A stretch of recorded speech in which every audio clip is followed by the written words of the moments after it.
नमस्कार दोस्तों, आप सभी का study quiz with Nirmala YouTube channel पर स्वागत है। हम सॉल्व करने वाले हैं model paper 11 SST model paper 11 हम सॉल्व करेंगे। इसमें लगभग हम 80 प्रश्नों को सॉल्व करेंगे जो कि बहुत ही इम्पोर्टेंट है। आप इन्हें कीजिए। ये बताइए कमेंट सेक्शन में कि आपके कितने सही हो रहे हैं, प्रश्नों का लेवल कैसा है। अपने दोस्तों में शेयर कीजिए, वीडियो को लाइक ज़रूर कीजिए और अगर किसी ने चैनल को अभी तक सब्सक्राइब नहीं किया है तो सब्सक्राइब करके बेल आइकन को प्रेस कीजिए। तो चलिए देखते हैं प्रश्न पहला। प्रसिद्ध यूनानी राजदूत मेगास्थनीज भारत में किसके दरबार में आए थे? हेमू, हर्षवर्धन, अशोक या चंद्रगुप्त मौर्य। तो यहाँ पर पूछा गया है मेगास्थनीज भारत किसके दरबार में आया था, तो राइट आंसर हो जाएगा डी, चंद्रगुप्त मौर्य के समय। पुस्तक का नाम याद रखना, मेगास्थनीज की जो बुक है इंडिका, बहुत सी एग्जाम में पूछा गया है। अगला प्रश्न है, अशोक के शिलालेखों को पढ़ने वाला प्रथम अंग्रेज कौन था? Harry Smith, John tower, fan Thaler या जेम्स प्रिंसेप। तो राइट आंसर हो जाएगा जेम्स प्रिंसेप के द्वारा अशोक के शिलालेखों को सबसे पहले पढ़ा गया था। अगला प्रश्न है नंबर 3। अशोक के अभिलेखों की भाषा है प्राकृत है, प्राकृत खरोष्टी अरेमाइक है, प्राकृत खरोष्टी है या प्राकृत अरेमाइक और ग्रीक है। तो यहाँ पर क्या आंसर हो जाएगा?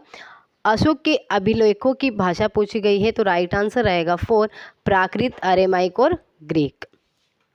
नेक्स्ट है, चंद्रगुप्त मौर्य ने अपने अंतिम दिन कहाँ गुजारे? उज्जैन में, पाटलिपुत्र में, श्रवण बेलगोला में या काशी में। तो राइट आंसर रहेगा अंतिम दिन गुजारे थे चंद्रगुप्त मौर्य ने श्रवण बेलगोला में। श्रवण बेलगोला किस स्टेट में पड़ता है? तो ये पड़ता है कर्नाटक में। तो क्वेश्चन नंबर 4 का आंसर हो जाएगा 3। नेक्स्ट है, मौर्य काल में सुवर्णगिरी क्यों प्रसिद्ध था? धार्मिक केंद्र के लिए, राजनीतिक केंद्र के लिए, व्यापारिक केंद्र के लिए या फिर मूर्तिकला केंद्र के लिए। तो राइट आंसर हो जाएगा सुवर्णगिरी प्रसिद्ध था राजनीतिक केंद्र के लिए। सुवर्णगिरी कहाँ पर पड़ता है? तो ये भी कर्नाटक में पड़ता है। नेक्स्ट है, मौर्य काल में प्रचलित विनिमय का माध्यम था? दिनार था, वरा था, पर्ण था या चूर्णी था। तो राइट आंसर हो जाएगा 3, पर्ण। यानी क्वेश्चन नंबर 6 का आंसर हो जाएगा 3। अगला प्रश्न है, मौर्य काल में उदक भाग था? उदक भाग था सीमा शुल्क का, सिंचाई कर का, तीर्थयात्री कर या फिर बौद्ध भिक्षुओं को दिया गया भूमिदान। तो उदक था सिंचाई कर, राइट आंसर हो जाएगा दूसरा। नेक्स्ट है, मौर्य काल में भूमि कर जो कि राज्य की आय का मुख्य स्रोत था किस अधिकारी द्वारा एकत्रित किया जाता था? सिताध्यक्ष, राइट आंसर हो जाएगा यहाँ पर दूसरा, सिताध्यक्ष। नेक्स्ट है, मौर्य काल में शिक्षा का सर्वाधिक प्रसिद्ध केंद्र था? उज्जैनी, नालंदा, वैशाली, तक्षशिला। तो राइट आंसर हो जाएगा यहाँ पे 4, तक्षशिला। तक्षशिला वर्तमान पाकिस्तान में है लेकिन मौर्य काल में कहाँ पर था? भारत में स्थित था। तो राइट आंसर होगा 4, तक्षशिला। नेक्स्ट है, कौटिल्य ने अहितक शब्द का प्रयोग किस संदर्भ में किया है? दास में, गुप्तचर, पार्षद या व्यापारी। तो राइट आंसर रहेगा क्वेश्चन नंबर 10 का ए, कौटिल्य ने अहितक शब्द का प्रयोग किया है दास के लिए। नेक्स्ट है, वर्तमान में नगरपालिका प्रशासन का कौन सा कार्य मौर्य काल से जारी है? मौर्य काल से जारी है नगरपालिका प्रशासन का कार्य, कौन सा? ऑप्शन देखिए, शिल्पकारों का संरक्षण, वस्तुओं की कीमतें निर्धारित करना, जन्म एवं मृत्यु का पंजीकरण, नाप तोल के बांटों का परीक्षण। तो राइट आंसर हो जाएगा 3, जन्म एवं मृत्यु का पंजीकरण। नेक्स्ट है, मौर्य प्रशासन में नगर की शासन व्यवस्था का संचालन कौन करता है? पौर, समाहर्ता, पुरोहित या नागरक। तो राइट आंसर रहेगा डी, नागरक। अगला देखिए क्वेश्चन नंबर 13, मौर्य युगीन यक्ष की मूर्ति कहाँ से प्राप्त हुई? मथुरा से, शिशुपालगढ़ से, बेसनगर से या कौशाम्बी से। तो क्वेश्चन नंबर 13 का आंसर होगा मथुरा से। अगला है, बिंदुसार को अमित्रघात किसने कहा? स्ट्रेबो ने, फ्लीट ने, प्लूटार्क ने या इनमें से कोई नहीं। तो राइट आंसर यहाँ रहेगा यहाँ पर सेकंड, फ्लीट के द्वारा बिंदुसार को अमित्रघात कहा गया था। अगला है मौर्य युगीन शिल्पकला का श्रेष्ठ उदाहरण है कौशाम्बी की सूर्य मूर्ति, मथुरा की वर्धमान महावीर की मूर्ति, विदिशा की मकर वाहिनी की मूर्ति या रामपुरवा का पाषाण वृषभ। तो यहाँ पर पूछा गया है मौर्य युगीन शिल्पकला का श्रेष्ठ उदाहरण, तो राइट आंसर रहेगा डी, रामपुरवा का पाषाण वृषभ। क्वेश्चन नंबर 16, कौन सा सुमेलित नहीं है? सारनाथ चार सिंह, लोरिया नंदनगढ़ सिंह, संकिसा अश्व, रामपुरवा सांड।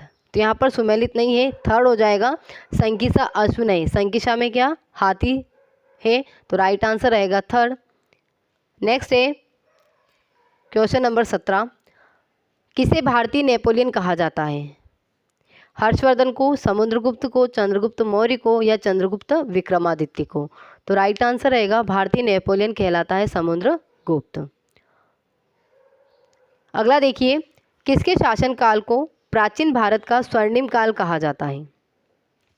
प्राचीन भारत का स्वर्णिम काल किस शासनकाल को कहा जाता है? मुगल शासन को, मौर्य शासन को, गुप्त शासन को या वर्धन शासन को?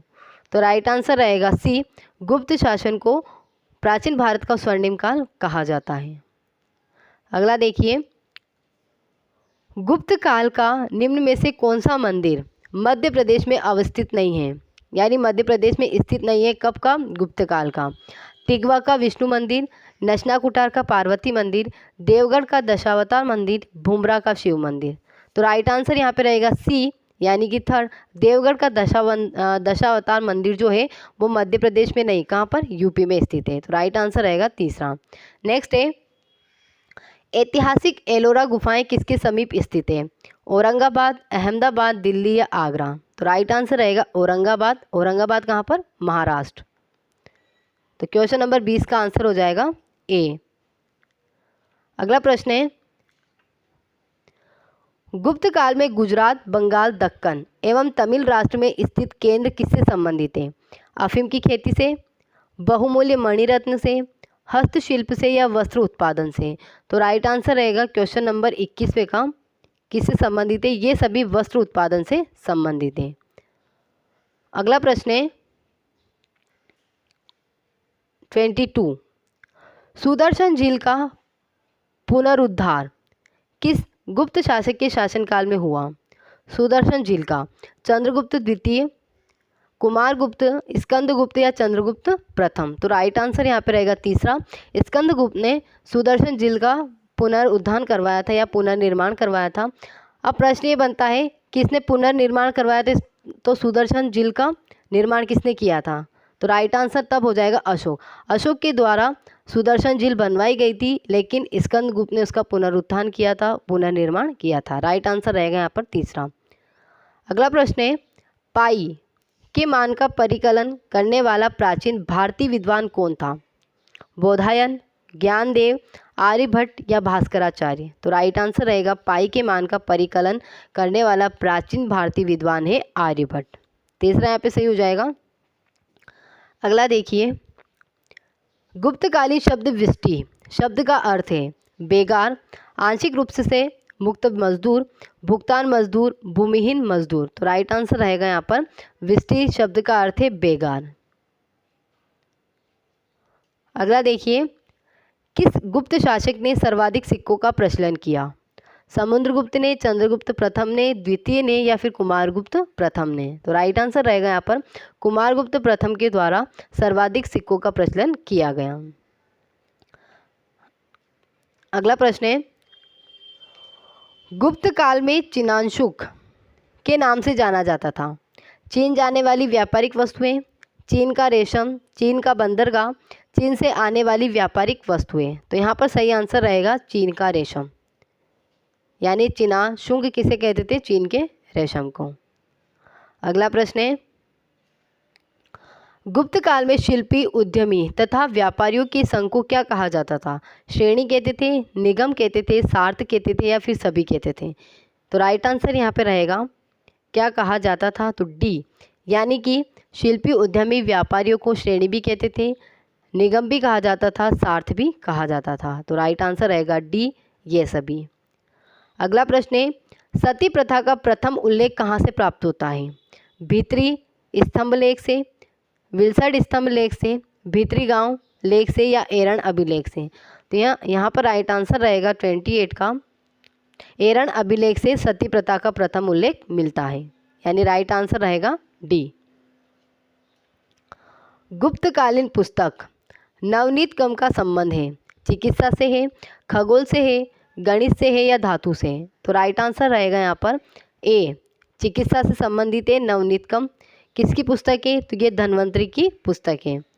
धन्वंतरी गुप्तकालीन यानी कि चंद्रगुप्त द्वितीय के नवरत्नों में शामिल था। तो राइट आंसर यहाँ पे रहेगा नवनीत कम चिकित्सा से संबंधित पुस्तक है। अगला प्रश्न है, भारत से शक सत्ता को अंतिम रूप से नष्ट करने वाला गुप्त राजा कौन था? चंद्रगुप्त विक्रमादित्य, चंद्रगुप्त प्रथम, कुमारगुप्त या समुद्रगुप्त? तो राइट आंसर रहेगा क्वेश्चन नंबर 30 का ए, चंद्रगुप्त विक्रमादित्य यानी कि चंद्रगुप्त द्वितीय। अगला प्रश्न है,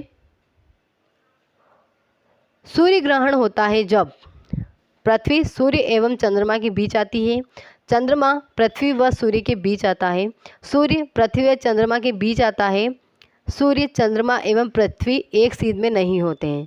तो यहाँ पर पूछा गया है सूर्य ग्रहण होता है, कब होता है?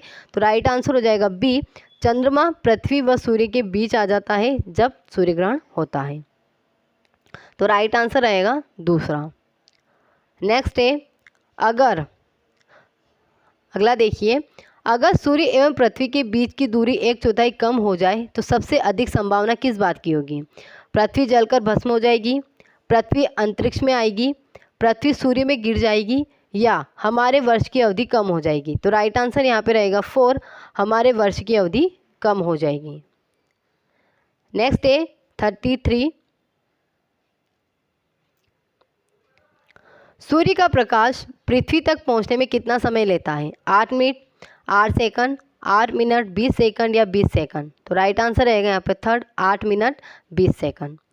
अगला प्रश्न है, सूर्य ग्रहण होता है प्रत्येक पूर्णिमा को, प्रत्येक अमावस्या को, सूर्य पृथ्वी व चंद्रमा के एक परिक्रमण तल पर आने पर या फिर सूर्य चंद्रमा एवं पृथ्वी एक परिक्रमण तल पर आने पर? तो राइट आंसर यहाँ पे हो जाएगा कि सूर्य ग्रहण होता है, डी यहाँ पर सही हो जाएगा, सूर्य चंद्रमा एवं पृथ्वी एक परिक्रमण तल पर आने पर। नेक्स्ट है 35, ब्लड मून का संबंध है पूर्ण चंद्र ग्रहण से, आंशिक चंद्र ग्रहण से, आंशिक सूर्य ग्रहण से या पूर्ण सूर्य ग्रहण से? तो क्वेश्चन नंबर 35 का आंसर हो जाएगा ब्लड मून का संबंध है डी, पूर्ण सूर्य ग्रहण से। अगला देखिए, प्रत्येक अमावस्या को सूर्य ग्रहण नहीं होने का कारण है चंद्रमा के कक्षीय झुकाव के कारण, पृथ्वी के कक्षीय झुकाव के कारण, सूर्य के कक्षीय झुकाव के कारण या फिर सभी? तो राइट आंसर यहाँ पे होगा प्रत्येक अमावस्या को सूर्य ग्रहण नहीं होता है, इसका कारण है चंद्रमा के कक्षीय झुकाव, यानी चंद्रमा की कक्षीय झुकाव के कारण प्रत्येक अमावस्या को सूर्य ग्रहण नहीं होता है। नेक्स्ट है 37, डायमंड रिंग या हीरक वलय संरचना का संबंध है सूर्य ग्रहण से, चंद्र ग्रहण से, सुपर मून से, ब्लू मून से? तो राइट आंसर हो जाएगा 37 का ए, सूर्य ग्रहण से संबंधित है। नेक्स्ट है, सीजीगी या युति वियुति की स्थिति होती है जब चंद्र ग्रहण होता है, सूर्य ग्रहण होता है, सूर्य चंद्रमा व पृथ्वी सरल रेखा पे होते हैं या सभी? तो राइट आंसर रहेगा 38 का डी, ये सभी सीजीगी या युति वियुति की स्थिति के लिए साबित है या कह सकते हैं संबंधित है। तो राइट आंसर रहेगा यहाँ पर डी। नेक्स्ट है 39, पूर्ण चंद्र ग्रहण के समय चंद्रमा का लाल रंग होता है अंतरिक्ष में उपस्थित धूल के कारण, पृथ्वी के वायुमंडल में उपस्थित धूल के कारण, चंद्रमा के वायुमंडल में उपस्थित धूल के कारण या फिर इनमें से कोई नहीं? तो राइट आंसर रहेगा 39 का बी, पृथ्वी के वायुमंडल में उपस्थित धूल के कारण चंद्रमा का लाल रंग होता है जब पूर्ण चंद्र ग्रहण होता है। तो राइट आंसर रहेगा बी। अगला प्रश्न है, वह खगोलीय परिघटना जब चंद्रमा पृथ्वी के सबसे निकट होता है कहलाती है सुपर मून, सीजीगी, ब्लू मून या ब्लड मून? तो राइट आंसर रहेगा क्वेश्चन नंबर 40 का ए, सुपर मून। अगला है, लेक किलर कहा जाता है ग्लोबल वार्मिंग को, ओजोन क्षरण को, अम्ल वर्षा को, या इनमें से कोई नहीं। तो क्वेश्चन नंबर 41 राइट आंसर रहेगा सी, अम्ल वर्षा को लेक किलर कहा जाता है। 42 सुपोषण संबंधित है जलीय परितंत्र से, ओजोन क्षय से, घास परितंत्र से, मरुस्थलीय परितंत्र से।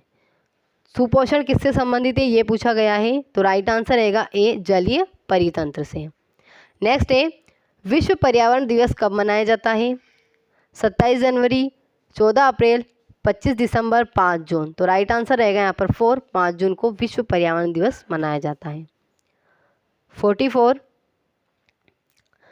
रेड डाटा बुक में सम्मिलित है सुभेद्य जीव, संकटाग्रस्त प्रजातियां, आपत्तिग्रस्त प्रजातियां, ये सभी। तो राइट आंसर रहेगा 44 का संकटाग्रस्त प्रजातियां रेड डाटा बुक में शामिल है। नेक्स्ट है,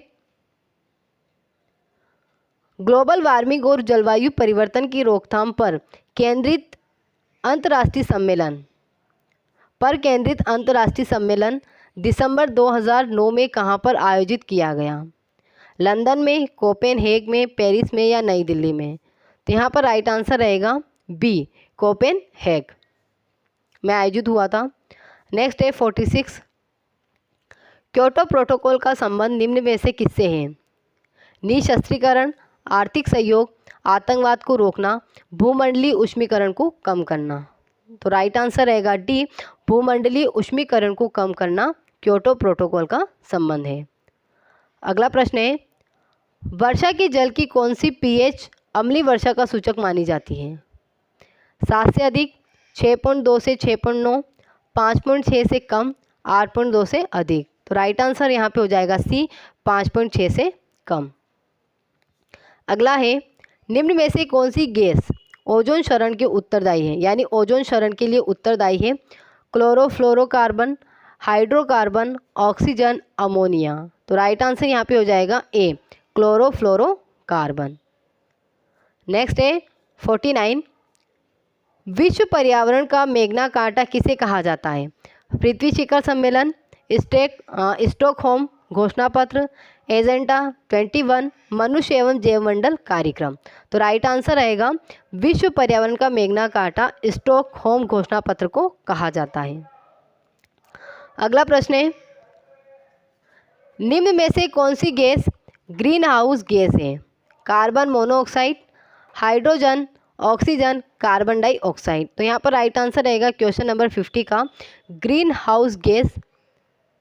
कौन सी गैस ग्रीन हाउस गैस है? तो राइट आंसर है डी, कार्बन डाइऑक्साइड।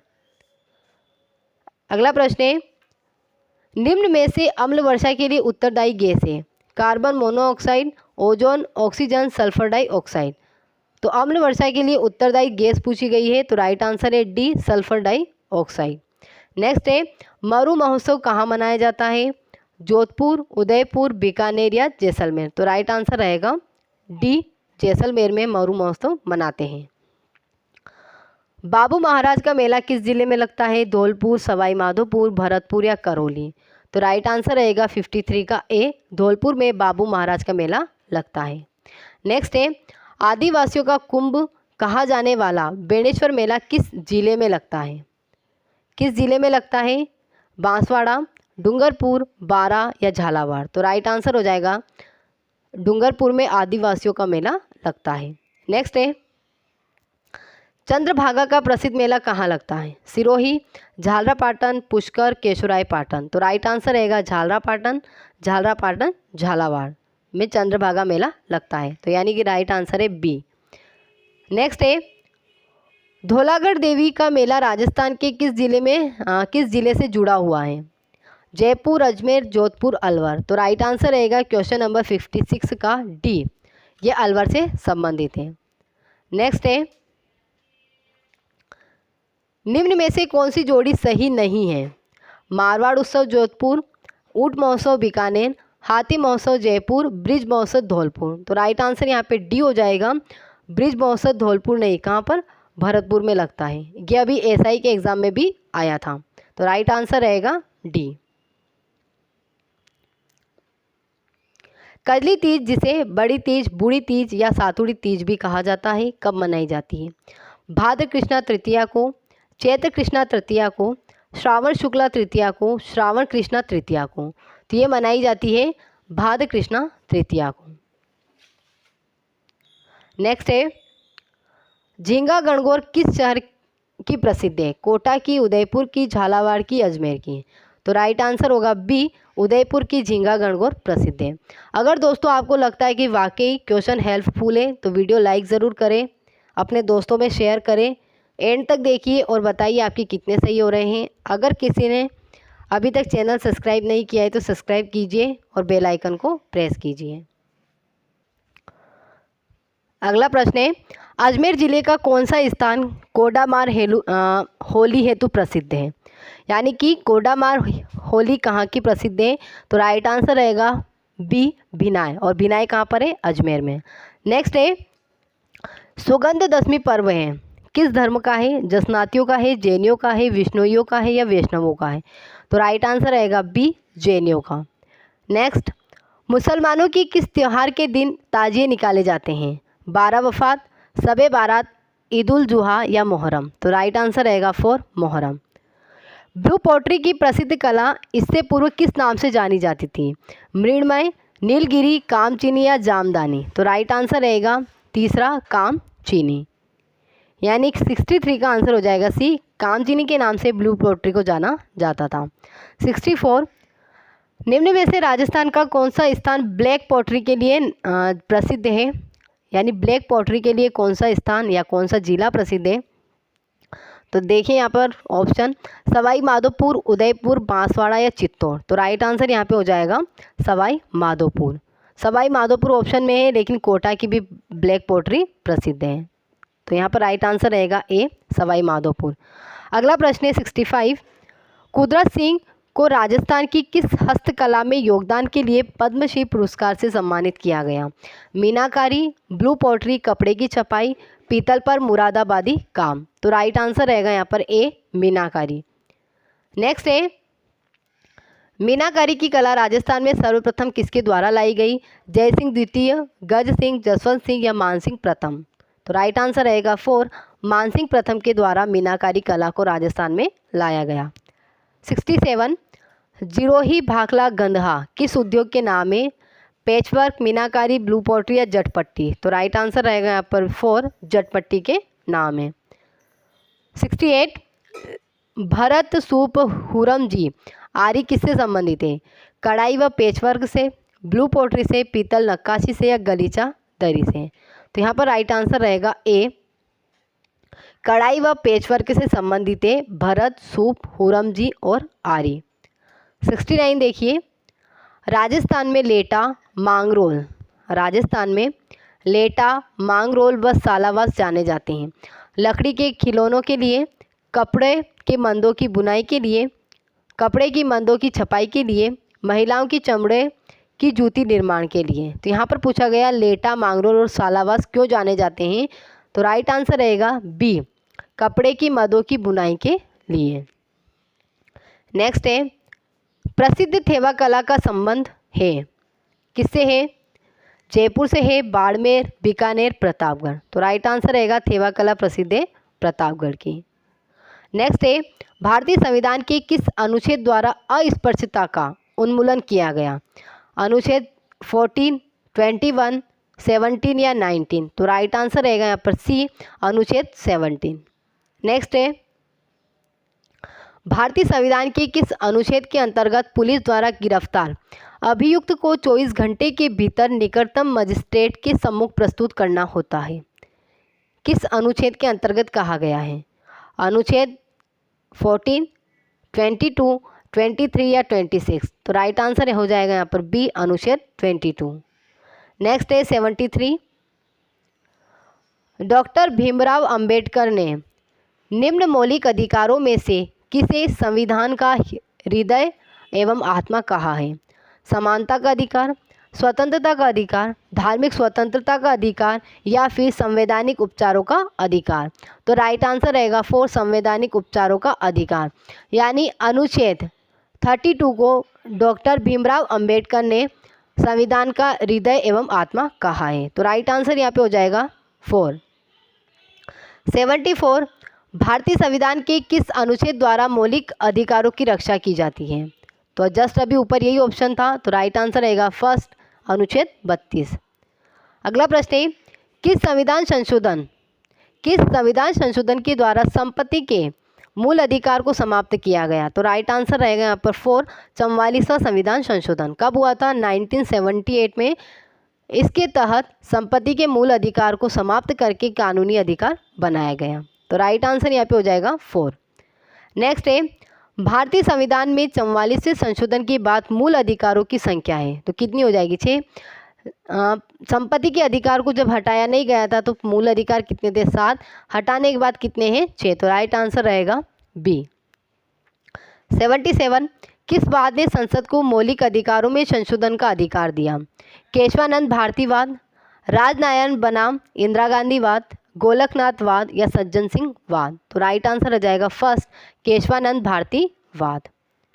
नेक्स्ट है पूर्व प्रधानमंत्री जिसके प्रयासों से नागरिकों के कर्तव्य भारत के संविधान में समाविष्ट किए गए वे हैं। उन प्रधानमंत्री का नाम बताना है जिनके प्रयासों से नागरिकों के कर्तव्य भारत के संविधान में जोड़े गए। पंडित नेहरू, लाल बहादुर शास्त्री, राजीव गांधी या इंदिरा गांधी? तो राइट आंसर रहेगा 4 इंदिरा गांधी। नेक्स्ट है सरदार स्वर्ण सिंह समिति ने संविधान में कितने मूल कर्तव्यों को जोड़ने की सिफारिश की? 10, 11, 8, कोई नहीं। तो राइट आंसर रहेगा यहाँ पर थर्ड 8। नेक्स्ट है और अंतिम प्रश्न है भारतीय संविधान के भाग 4 अनुच्छेद 51(1) में नागरिकों को कितने मूल कर्तव्य वर्णित है या नागरिकों को कितने मूल कर्तव्य प्रदान किए गए? 10, 12, 11 या 15? तो राइट आंसर रहेगा यहाँ पर 11। ओके फ्रेंड्स, इन्हें कीजिए और कमेंट सेक्शन में बताइए आपके कितने सही हुए। वीडियो को एंड तक देखने के लिए आप सभी का बहुत बहुत धन्यवाद।